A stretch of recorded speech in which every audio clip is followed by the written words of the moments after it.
Hello and welcome back to Storytime with Jacob. I am your host, Jacob. This is a series of stories that were written collectively by the Animation Appreciation Club last night, myself included. Each line is written by a different person, so we cycled through all 12 members that met together. And so it isn't just one person, this is all together. We started out with a prompt sentence. This prompt sentence for our first story is, "Today she would find out if her entire life was a lie." What follows was created by us. She wasn't sure if it was the new face or the different world that everything seemed to be flipped into, but everything she knew happened to be gone. So oh frickin' well. Sasha didn't know where to start. She elected to try to fit into the new world she'd been thrown into.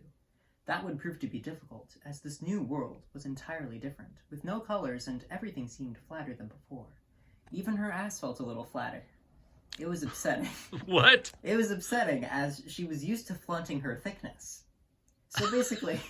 What?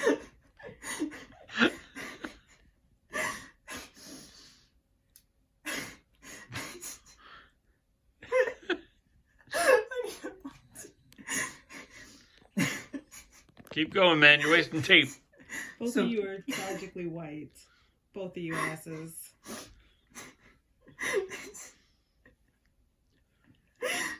He's toast. White toast. Cut. It was upsetting because she was used to flaunting her thickness. So basically, this world was much duller, and Sasha hated it. Trying to reconcile with the fact that her assets had suddenly become much less impressive, she tried to see if there were other changes to her body. Thoughts began racing through her mind as she glanced down at her feet. Yes, feet! There were 2 of them, which was more than what she was used to having. You see, Sasha's old body was left behind on her home planet of Tralfalmador. The planet of Australia was known for its weird and extravagant fauna, such as a poisonous beaver with eggs. Who knows what this new world had to offer? Tralfalmador wanted the beavers and Australia wanted the thick, so naturally war began. Sasha remembered being drafted to be in the war, and her training had been long and hard, but she could not remember what happened after she first stepped foot on the battlefield. She was a being that ran sheerly on instinct. However, her instinct was failing her. Suddenly, she saw a shadow in the distance. Sasha gasped with realization. Could it really be her after all these years? Queen Elizabeth II, her missing ruler of all these years? 3 question marks. She looks good for her age, she thought, flashing a tantalizing smirk. I would butter her crumpets in an instant. With the queen by her side, there would be no stopping Sasha in her quest to retrieve the beavers for the glory of her homeland. Thus concludes story 1. And scene. Our next story begins with the prompt sentence, "There's a teenage boy covered in blood living in my closet. He's a little shy, but he's okay for a ghost." And then what follows is what we all wrote. He had snow-white hair and glowing green eyes, which contrasted heavily with the dried blood on his black and silver jumpsuit. We talked about the stars sometimes when I couldn't sleep, and other times I could feel him watching me as I played games on my computer. It was nice. It was nice, until the Fire Nation attacked. That was the day I learned that ghosts are flammable. I couldn't bear to imagine him in flames, so on that very day I swore to protect him even if it killed me. Now, 2 years later, I'm on a journey with Danny Phantom to defeat the evil Fire Nation and all they took away. Of course, without getting either of us lit on fire. But first, we had to make a pit stop at Omashu. Despite their past arguments, Boomy welcomed us with open arms and a leaf of his famous lit lettuce. Since Danny was a ghost, he couldn't get a hit, but it was fantastic.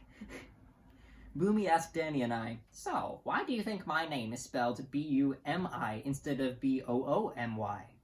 Danny looked stupefied. I don't know, cultural appropriation, I guess? Good guess, but it's actually to avoid the IRS. I haven't paid taxes to the Fire Nation since the war started.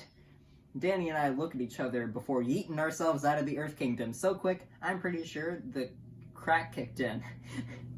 But I, being a humble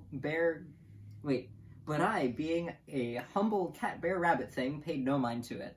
I just kept walking and talking as we went our way to our next destination. On the way to, the next destination, the is written into the story. Boomy reached his final destination. He stubbed his foot on a rock and f***ing died. Like a bitch. Danny freaked out. Danny freaked out, but then he remembered, oh shit, I'm a ghost. That means Boomy is also a ghost. So he went into the ghost zone and searched for his main man, Boomy. Boomy, where are you? Danny yelled. I'm in prison and the ghost IRS caught me, Boomy yelled his reply. Danny tried to listen to Boomy's yells, but they were being drowned out by the faint sound of the intro music of Hellfire from the Hunchback of Notre Dame.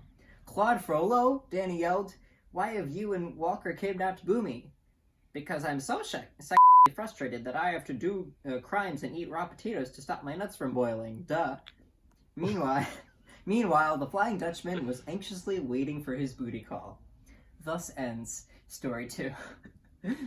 I just want to say I'm really happy you found your friends.